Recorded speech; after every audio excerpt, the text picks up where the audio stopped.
last thing he said, luck. Of course, the best team coupled with luck would definitely win the World Cup. Human errors, referee errors, all of them allowed. I think that's what makes football one of the greatest sports in the world. Okay, from the World Cup segment now, coming back home to the Federation Cup in Nigeria 2014 started yesterday, round of 16, and of course, round of 64.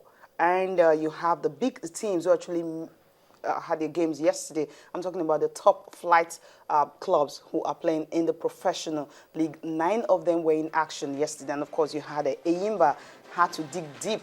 They are the defending champions, had to dig deep. They were a goal down before they were able to beat Sokoto North by 3-1. And Heartland and Ebonyi United, of course, playing second division, they held them to a 1-0 draw because they had to go into penalties. And remember, Heartland, of course, for them, they are former champions, 4-3 on penalties. And Sharks and Sharks and Kwara United actually, played that one. That was another one that was played. It was ended penalty 4-3 after 1-0 regulation time. And of course, FC Taraba and Resene, it was a goalless draw. They had to go into penalties again. It ended 5-4. You have a Baton FC and Gombe United. That's the only upset that it was 2-1. Gombe United playing in top flight, losing to a lowly rated club side 2-1. They are out of the Federation Cup.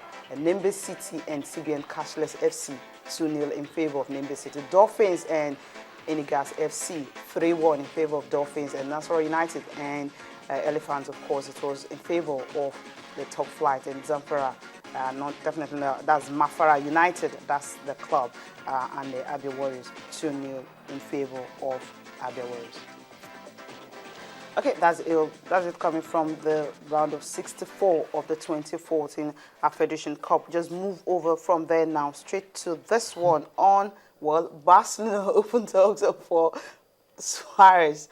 And there's this gist, it's just a gist, okay? I'm tired, don't mind me if I have to say this. No, it's all right. They said if he had to come to Barcelona, Sergio Ramos will have to watch out.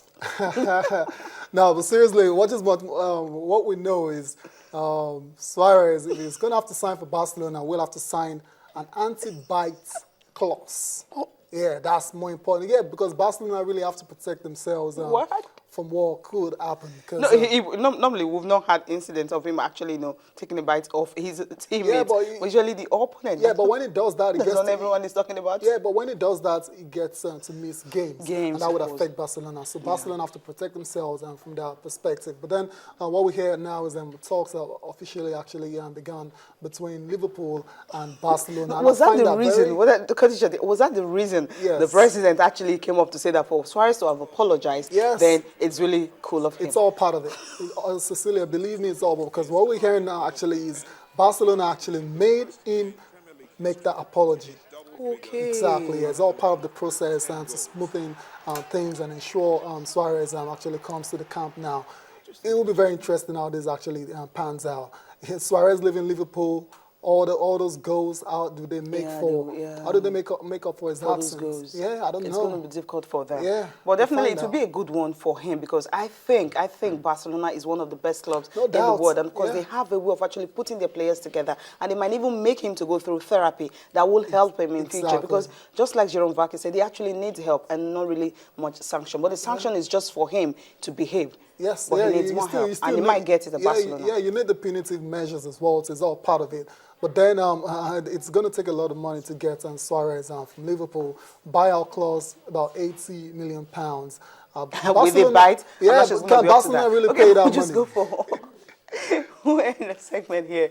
Tennis, of course, is up next. And defending champion, definitely he's out, Andy Murray. And the former defending champion, of course, the women, she's been out long ago. So you have unlikely seeds, at the top seed is actually ranked number 9 in the world, talking about Simona Halep. So let's just take a look at the highlights of what happened yesterday between the men, where you have Grigor Dimitrov defeating Andy Murray. And of course, Roger Federer, for him, he had to drop a set to beat his own friend, Stanislas Wawrinka. And for Novak Djokovic, he dropped 2 sets to win his game.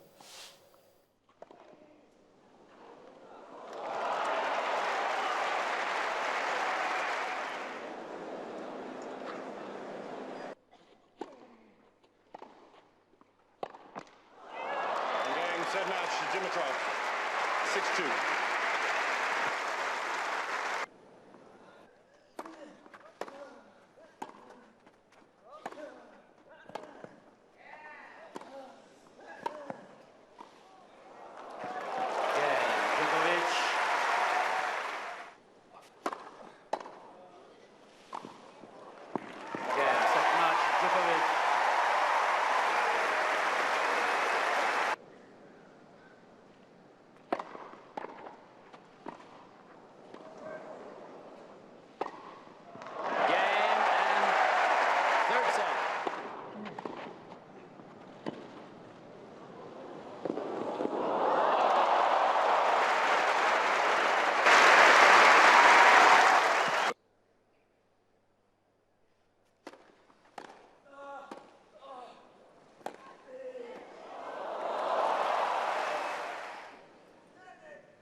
Yeah, that's Nick Kyrgios, of course. It's over for him. Well, Nick, of course, actually had to defeat him after dropping 2 sets. Well, he was actually preparing to face Roger Federer in the semi-finals, not thinking about the game before him. But 19-year-old, of course, it's been a good run for him. A white card, first time at Wimbledon, and of course, he was able to upset the biggest player right now in the world, Rafael Nadal. But he couldn't just make it past that. Yeah, he's had a great tournament, and you can't deny that. And it definitely will break into the top 100 based on this performance SW nights. And it's a good one for Kyrgios, and I'm definitely someone to actually watch out for and to see what's going to do. Yeah, that's the thing. Okay, we have Andy Murray, of course. You said you really want to talk about this man. No, yeah, we just have to say, like, really, yesterday when we saw the matchup against Dimitrov, I said that would be a very tough one for him because prior to that game, he hadn't lost a set.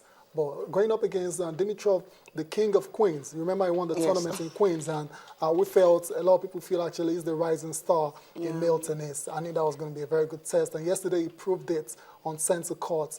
He played like a defending champion while Murray was playing like he was getting into his first Grand Slam semifinal. Yeah, how did you get it so right that he was going to lose? No, because you said it in the morning. Yeah, I just felt it would give him a very good test. All the while Murray played in the previous rounds, and he hadn't really messed somebody as tough as Dimitrov. Okay, let's just take a look at how the semifinals for the men is looking like. Where you are having, well, it's still definitely going to be a tough one for this man. Novak Djokovic, of course, facing Grigor Dimitrov. This is going to be a match you have to watch out for. And big 7-lose Raonic against Roger Federer, 17-time Grand Slam winner.